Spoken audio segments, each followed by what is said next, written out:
We live in the world of information, a place where anyone can learn to do anything. Computers have turned every student, teacher, mother, father, and neighbor into a writer.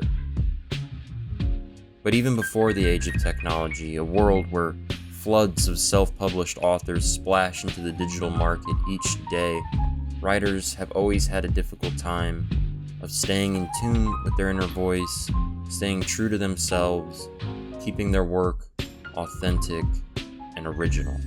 Any given year, a trend can form and spread across every medium of entertainment, whether it be in television, motion pictures, and of course, books. It's a rare feeling to open a book, read the first page, and know exactly who you're reading. This is authenticity, a genuine piece of work coming from one voice, distinguished from all other books alike. When William Faulkner was given a single piece of advice, his work became distinct and whole and genuine.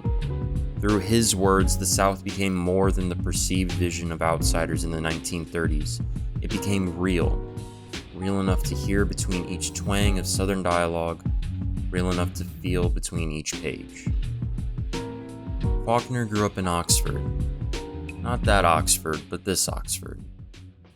In the early days of his long life, Faulkner wrote and read often. His mother, grandmother, and caretaker showed him the beauty and creativity, things that could not be touched but felt, like words and art. And so, from the young age of 12, William indulged in writing poetry, and in doing so, he gave himself practice, which resulted in his first published work, The Marble Faun, a poetry collection printed in 1924. After The Marble Faun's debut, Faulkner moved to New Orleans and worked on several essays for a local magazine, and shortly after those essays, he published Soldier's Pay, his first published novel. His path, little by little, was falling into place one word at a time, and after his book hit the shelves, he went to Europe, following in the footsteps of many authors from his time, names like Louis Bromfield, Ralph Emerson, Thomas Wolfe, F. Scott Fitzgerald, and the list goes on and on. It was not uncommon for writers at the time to move to seemingly better places while discovering themselves as true writers. But when everyone begins doing the same thing, the process of learning to be unique and special becomes fixed and static and boring. Luckily, after spending some time in Paris, Faulkner was given a piece of advice by an author friend back home by the name of Sherwood Anderson. Anderson, a gifted writer from Ohio, pitched to Faulkner the idea about writing from his origins, keeping his stories set in the rural setting of Mississippi, a place he could describe with true intensity, for it was his home, the place he knew best. The idea intrigued Faulkner, and so he followed the suggestion. From that piece of advice came one of Faulkner's most highly praised pieces, The Sound and the Fury, an ambitious project with various plot devices such as multiple voices and a non-linear plot, and of course, it was set in Mississippi, in Faulkner's trademark fictional region, Yoknapatawpha County. Faulkner's Mississippi dialect is bold and accurate. It gives setting in a smart but unusual way. Here's an excerpt from possibly his most popular novel, As I Lay Dying. Listen to the short descriptions. Listen to how every word serves a purpose. It's a hard life on women for a fact. Some women, I mind my mammy lived to be 70 and more. Worked every day, rain or shine. Never a sick day since her last chap was born. Until one day she kind of looked around her. And then she went and taken that lace-trimmed nightgown she had had for 45 years and never wore out of the chest, and put it on and lay down on the bed and pulled the covers up and shut her eyes. You all will have to look out for Pa the best you can, she said. I'm tired. When approaching the setting of a novel, an author takes pride in the location of their main character. The world he lives in is one of their own choosing. But Faulkner's approach to setting rests in the brief encounters and believable dialogues between his characters. Now, instead of revealing to the reader only the world in which his characters live in, Bochner uses culture as a means of creating atmosphere. You can feel the southern tones, the rugged, unfiltered language. And even if you don't understand the Mississippi jargon at first, as the story progresses, you can understand what each character means based upon the way he says things rather than the words he says. In 1949, Faulkner was awarded the Nobel Prize. In 1950, he would give a speech to commemorate his work, to say thank you to the people who awarded him the honor of being a Nobel Prize recipient, and ultimately to pass on some friendly advice to young writers. Just as a friend had passed on to him crucial advice that made a lasting impression on his career.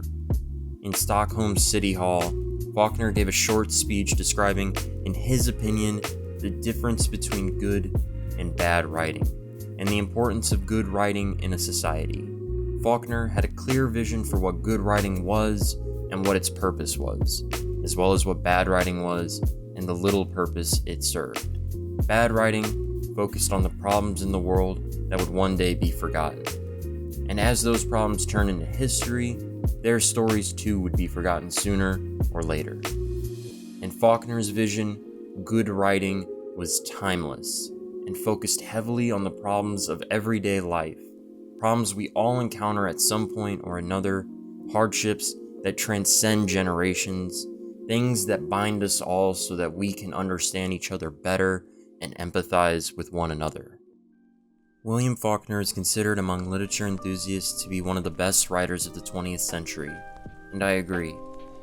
Faulkner knew not only how to write honest characters, gritty plot lines, and at the time, controversial subjects such as the kidnapping and rape of a young girl from Mississippi in his title Sanctuary.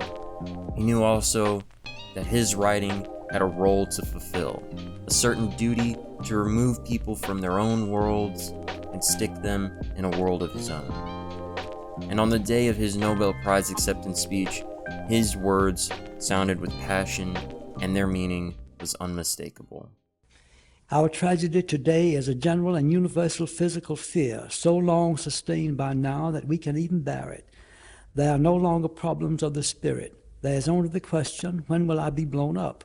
Because of this, the young man or woman writing today has forgotten the problems of the human heart in conflict with itself, which alone can make good writing, because only that is worth writing about, worth the agony and the sweat. William Faulkner was a poet, a novelist, a Nobel Prize recipient, the winner of 2 National Book Awards and 2 Pulitzer Prizes. He was a man who understood purpose and sought to share with others the knowledge he had obtained through life so that they could one day follow in his own footsteps. He was genial, wise, and ultimately a great writer. The poet's, the writer's duty is to write about these things. It is his privilege to help man endure by lifting his heart, by reminding him of the courage and honor and hope and pride and compassion and pity and sacrifice which have been the glory of his past. The poet's voice need not merely be the record of man. It can be one of the props, the pillars to help him endure and prevail.